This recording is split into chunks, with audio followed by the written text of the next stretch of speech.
everybody, and welcome to another Cricut craft tutorial. Before we get started, make sure you subscribe to my channel. That is a totally free way to be part of my crafty family here on YouTube. And be sure to sign up for my free newsletter over on my website, CorinneBlackstone.com. I'm going to have some exclusive coupon codes for things in that newsletter, so you won't want to miss out. And that is a completely free way to keep up on all the fun things that we're doing here and all over the internet. Now, in today's video, I'm going to show you guys a really fun way to add a little bit of sparkle to your t-shirts, your sweatshirts, pretty much any kind of fabric that you want to, and it's super, super easy.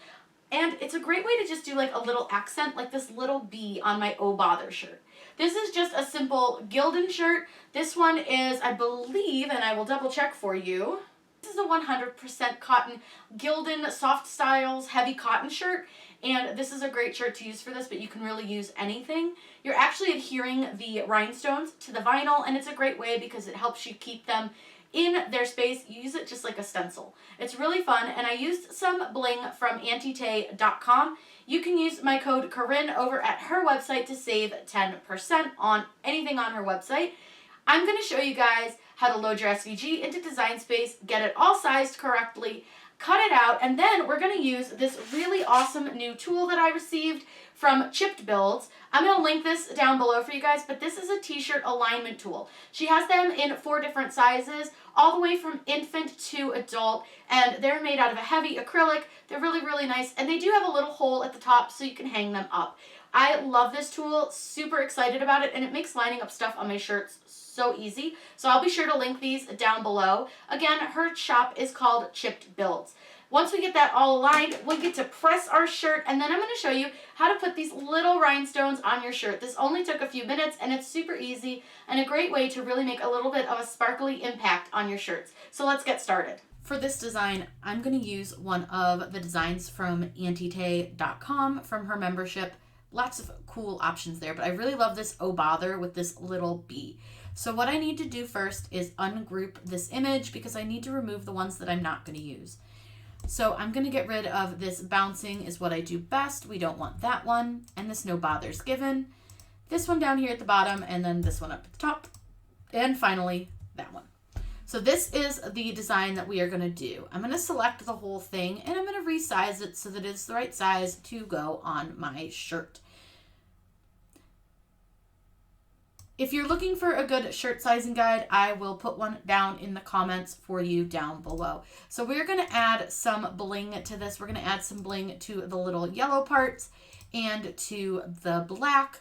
So I think it'll be a really fun shirt to do. This should be a pretty simple one as well. And it's going to be super fun. So all I have to do is choose whatever colors I'm going to use. I'm going to use StarCraft HD Black and StarCraft HD, one of their yellow shades, to do this really cute design. And all I have to do is click Make It and mirror it on the screen. Make sure you mirror both pieces because you need to have the B part mirrored as well. And then all I do is cut this on the everyday iron-on setting on my Cricut. I will link the website down below if you want to sign up for an Antitay membership, and I will link down below the vinyl that I'm using and the bling colors that I'm using. I've got my StarCraft HD loaded. I've got the carrier sheet side down, and I am going to cut this again just on the everyday iron-on setting.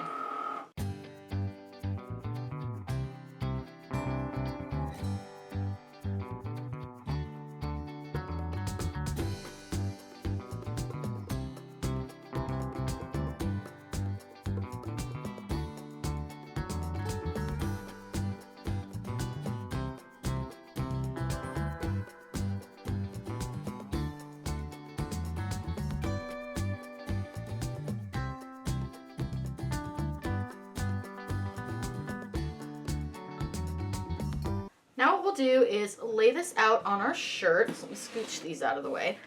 And this is the shirt I chose. It's a super pretty like blue. And you guys always ask and I always forget. So this is a Gildan heavy cotton. This one is 100% cotton. I'm unsure of the name of this color, but it's really, really pretty. One thing I will say is to make sure if you have pets, especially you lint roll your shirts, I tend to get a lot of like cat and dog hair on my shirts, and I don't like getting that stuck under my HTV.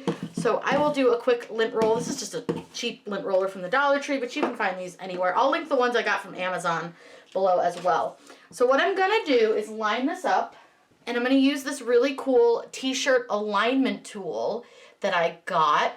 I'll link this below as well. This is a really nice, I know it's hard to see, but this is a acrylic piece. It's super heavy duty. It's way nicer than like using cardstock, and I absolutely love it, and it's super inexpensive. But what you're gonna do is line up your design using this for your center and for your lining it up. So what I'm gonna do is I'm gonna fold my design in half and figure out where center is, and I just put a crease in my design.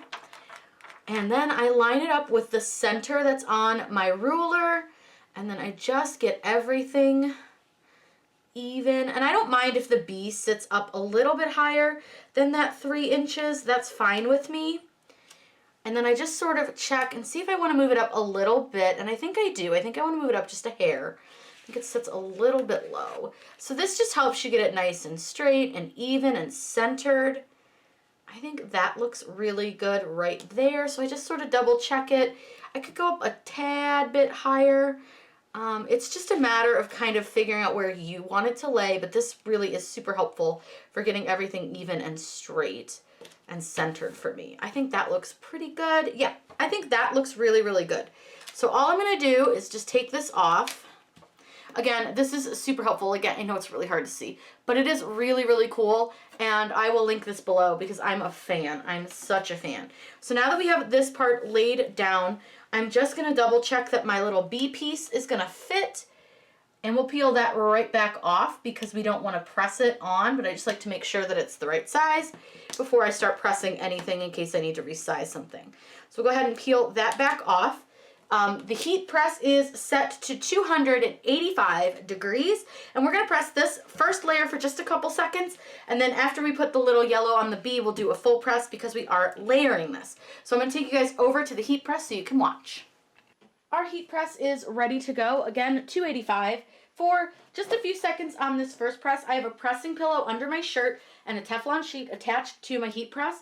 And then this presses at a medium pressure. So back here, there is a little knob, and you just turn it to change your pressure. So I'm just gonna go ahead and press this really quickly.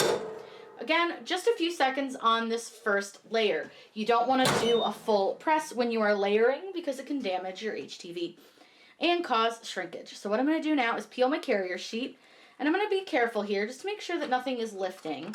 It should be enough to hold it down, that little press, and then you'll press it the full time on your second layer. So now we're gonna add in our little B part. I'm just make sure that's laying flat, and I'm gonna line up my little B where he goes. That looks good. Now this time we're gonna go ahead and do the full press. Once you've done your full press, you can go ahead and peel that last carrier sheet, and we're good to go. I'm gonna let this cool off a bit before we get ready to put the bling on our B. To do this little B, I'm gonna use Gem Tack glue. This is a permanent glue and it dries clear, and you can use this on fabrics and vinyl and all sorts of things. A bling tool from Auntie Tay. I love this tool. It comes in a little case, which is awesome. And then it has 2 different sides. So it has this little pin tip, which is great for moving around different gems if you need to. And then the other side is our wax tip, which helps you pick up the gems. I'll link all these down below, but you can use my coupon code Corinne to save 10% on this or the bling as well. Then we're gonna use 2 different colors of the Auntie Tay bling. This one is a yellow called Iridescent, and this is a mix. And then this one is her new mix called 1928, and this is blacks and silvers. I think I'm gonna do the black on the B in black, and then I think maybe the wings in silver. We'll see what we think as we go. But let's start with the yellow on the B, and we're gonna use a lot of the smaller gems for this because it is a small space. And then I just have this little tray. I'll link these down below as well. These are like for diamond dots, but they work great for this type of a product, and it works really well. So I like to shake up my mix before I use it because a lot of the little teeny tiny ones fall to the bottom when you have it. So we're gonna go ahead and do that. It's a really, really fun thing to do. This is so easy, and I think you guys will really enjoy how easy this is. So I have Gem Tack glue, and I just have to kind of knock it down the bottle a little bit because I've been using this a lot. and it's really, really good glue. You can get this at Michael's. I'll link it as well for you guys. So far, this has been my favorite, and I've tried a bunch of different kinds of glue, and I found this one to be the easiest, and it dries really, really clear. So I just put a little dot down, and then I just sort of move it around a little bit. I don't want it to get everywhere. And then I make sure to put the cap right back on. So now is when we're gonna get out our little gem tool, and all I'm gonna do is pick up a gem, real simple, and place it on my bead. It doesn't matter where you start, it's all up to you and what you like and how you wanna do it. There's no right or wrong way to do this. You can use multiple sizes, one size, whatever really works best for you and how you like to work. So I'm just gonna go ahead and lay these down real quick, and it's all pretty simple stuff.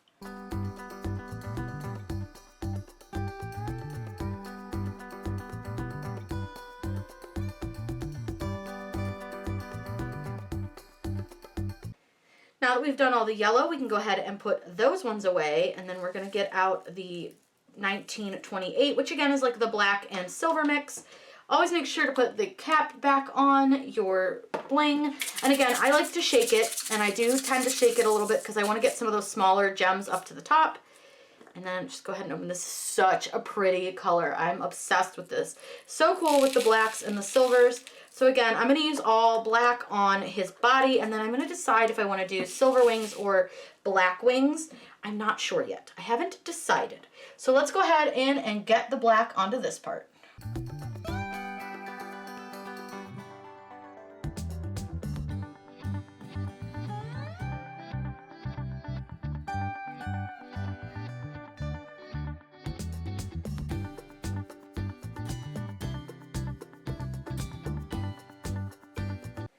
So I think I am going to go ahead and go into the wings with the silver. I think that would look really, really cool. So I used kind of the grays and the blacks on his body, but I'm going to use the bright silvers on his wings. You could use any color that you wanted. There's blues, there's all sorts of colors that you can get, and they're really, really cool. So again, this is Iridescent and 1928 if you're looking for them on the website. But again, I'll direct link for you. So again, I'm just going to go in with all the silvers on this one. So these are going to be the bright silvers. You'll see the difference when you see them kind of next to each other. These ones are like a super, super bright color versus the black and the grays that were a much duller kind of color. They're still super shiny, but they're not going to be quite as sparkly.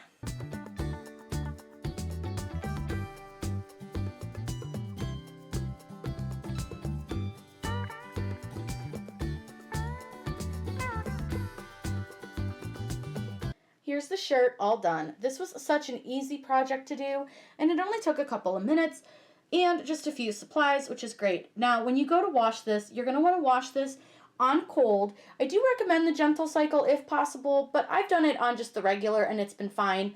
But make sure you do wash this inside out, and I would highly recommend line drying only for this. Do not put this in the dryer, but the ones that I've done have held up fantastic so far by doing that.